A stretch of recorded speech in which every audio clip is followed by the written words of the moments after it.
This is the story of a man named Stanley. Stanley worked for a company in a big building where he was employee number 427. Employee number 427's job was simple. He sat at his desk in room 427 and he pushed buttons on a keyboard. Orders came to him through a monitor on his desk, telling him what buttons to push, how long to push them, and in what order. This is what employee 427 did every day of every month of every year. And although others might have considered it soul-rending, Stanley relished every moment that the orders came in, as though he had been made exactly for this job. And Stanley was happy. And then one day, something very peculiar happened. Something that would forever change Stanley. Something he would never quite forget. He had been at his desk for nearly an hour when he realized that not one single order had arrived on the monitor for him to follow.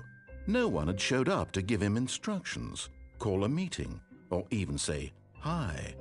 Never in all his years at the company had this happened, this complete isolation. Something was very clearly wrong. Shocked, frozen solid, Stanley found himself unable to move for the longest time. But as he came to his wits and regained his senses, he got up from his desk and stepped out of his office.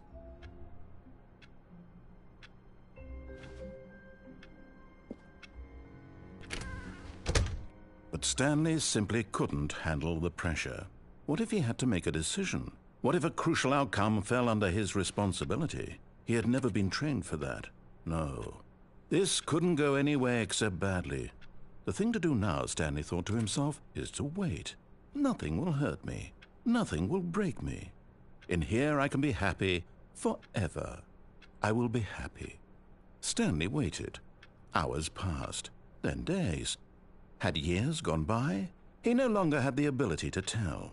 But the one thing he knew for sure, beyond any doubt, was that if he waited long enough, the answers would come. Eventually, someday, they would arrive. Soon, very soon now, this will end. He will be spoken to. He will be told what to do. Now it's just a little bit closer. Now it's even closer. Here it comes.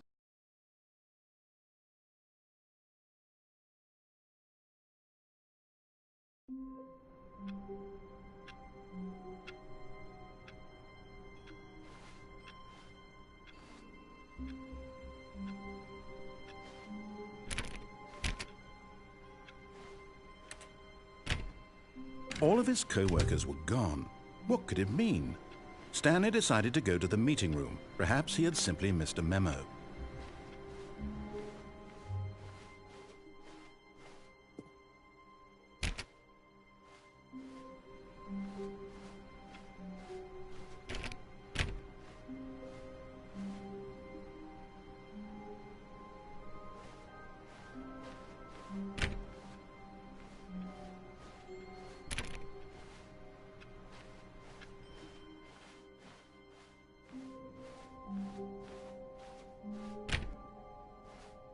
When Stanley came to a set of 2 open doors, he entered the door on his left.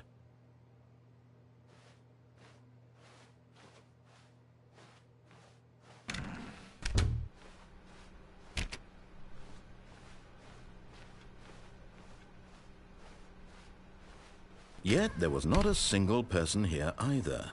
Feeling a wave of disbelief, Stanley decided to go up to his boss's office, hoping he might find an answer there.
Coming to a staircase, Stanley walked upstairs to his boss's office.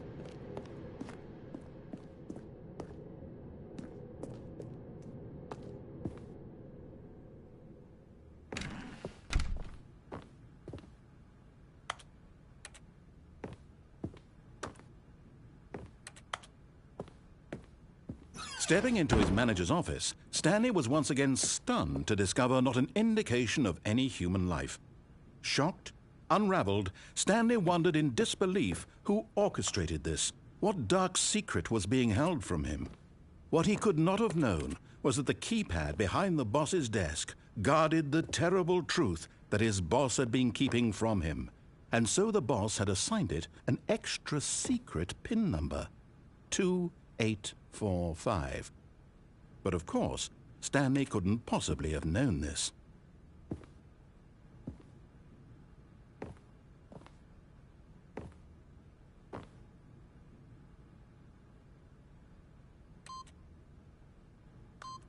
Stanley just sat around twiddling his thumbs, trying to input, yet incredibly, by simply pushing random buttons on the keypad. Stanley happened to input the correct code by sheer luck. Amazing. He stepped into the newly opened passageway.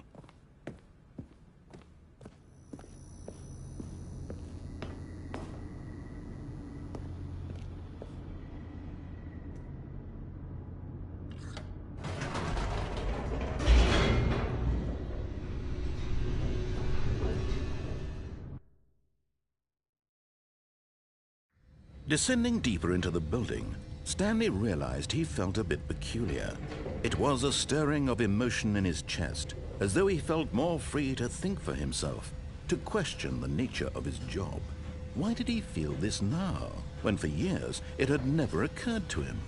This question would not go unanswered for long.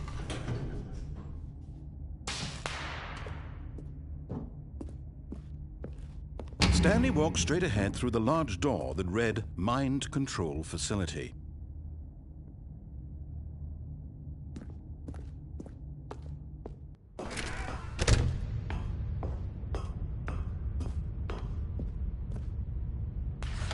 The lights rose on an enormous room packed with television screens. What horrible secret did this place hold? Stanley thought to himself. Did he have the strength to find out?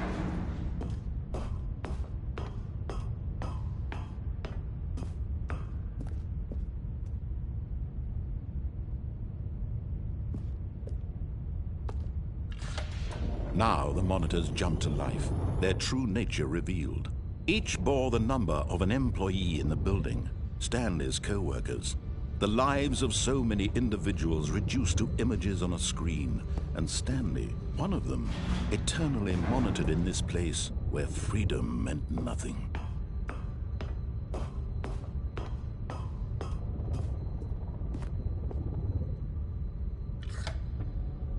This mind control facility, it was too horrible to believe. It couldn't be true. Had Stanley really been under someone's control all this time? Was this the only reason he was happy with his boring job? That his emotions had been manipulated to accept it blindly?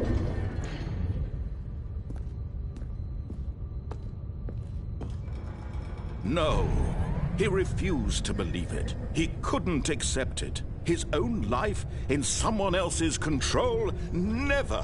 It was unthinkable, wasn't it? Was it even possible? Had he truly spent his entire life utterly blind to the world?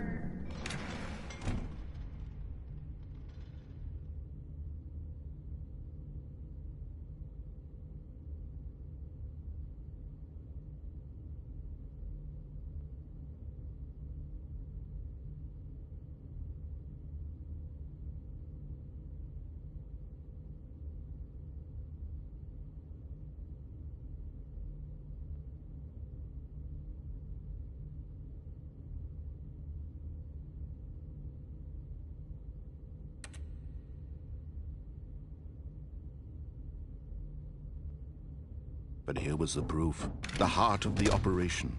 Controls labeled with emotions, happy or sad or content. Walking, eating, working, all of it monitored and commanded from this very place. And as the cold reality of his past began to sink in, Stanley decided that this machinery would never again exert its terrible power over another human life, for he would dismantle the controls once and for all.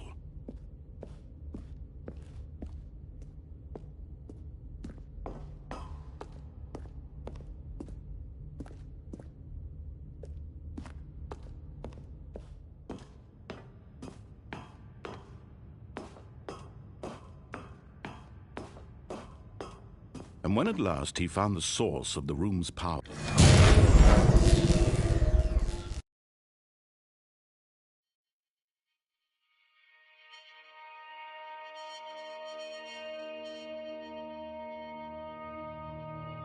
blackness and a rising chill of uncertainty. Was it over? Yes! He had won! He had defeated the machine, unshackled himself from someone else's command. Freedom was mere moments away. And yet, even as the immense door slowly opened, Stanley reflected on how many puzzles still lay unsolved. Where had his co-workers gone? How had he been freed from the machine's grasp? What other mysteries did this strange building hold? But as sunlight streamed into the chamber, he realized none of this mattered to him, for it was not knowledge or even power that he had been seeking, but happiness. Perhaps his goal had not been to understand, but to let go. No longer would anyone tell him where to go, what to do, or how to feel. Whatever life he lives, it will be his. And that was all he needed to know. It was perhaps the only thing worth knowing. Stanley stepped through the open door.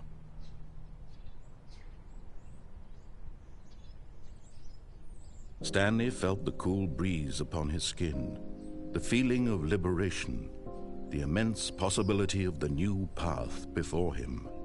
This was exactly the way, right now, that things were meant to happen. And Stanley was happy.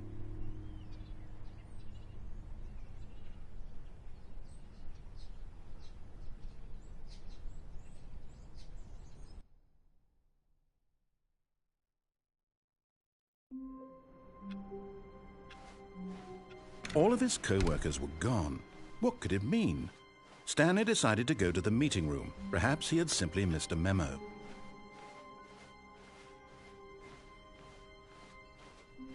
When Stanley came to a set of 2 open doors, this was not the correct way to the meeting room, and Stanley knew it perfectly well. Perhaps he wanted to stop by the employee lounge first, just to admire it. Ah, yes, truly a room worth admiring. It had really been worth the detour after all, just to spend a few moments here in this immaculate, beautifully constructed room. Stanley simply stood here, drinking it all in.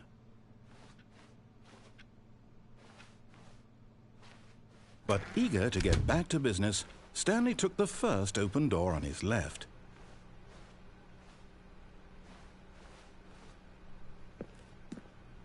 Stanley was so bad at following directions, it's incredible he wasn't fired years ago.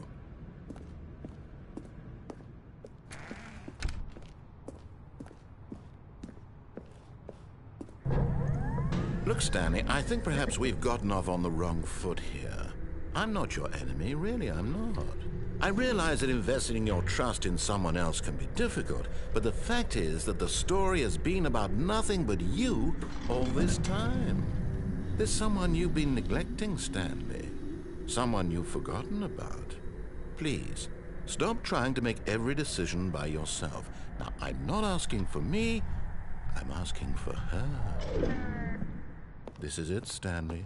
Your chance to redeem yourself, to put your work aside, to let her back into your life. She's been waiting.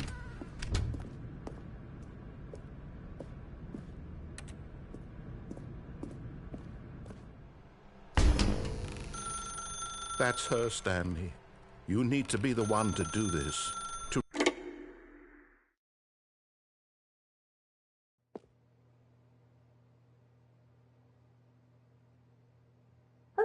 is that you? Hold on, sweetie. Sorry to keep you waiting. I'm just pulling the bread out of the oven. All right. Okay, there we go. All right, now, I want you to come in and tell me all about your day. Gotcha! Oh, come on. Did you actually think you had a loving wife who'd want to commit their life to you? I'm trying to make a point here, Stanley. I'm trying to get you to see something. Come inside. Let me show you what's really going on here.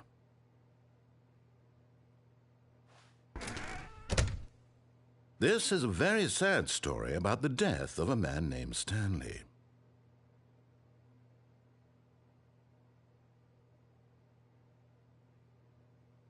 Stanley is quite a boring fellow. He has a job that demands nothing of him, and every button that he pushes is a reminder of the inconsequential nature of his existence. Look at him there, pushing buttons, doing exactly what he's told to do. Now he's pushing a button. Now he's eating lunch. Now he's going home. Now he's coming back to work. One might even feel sorry for him, except that he's chosen this life.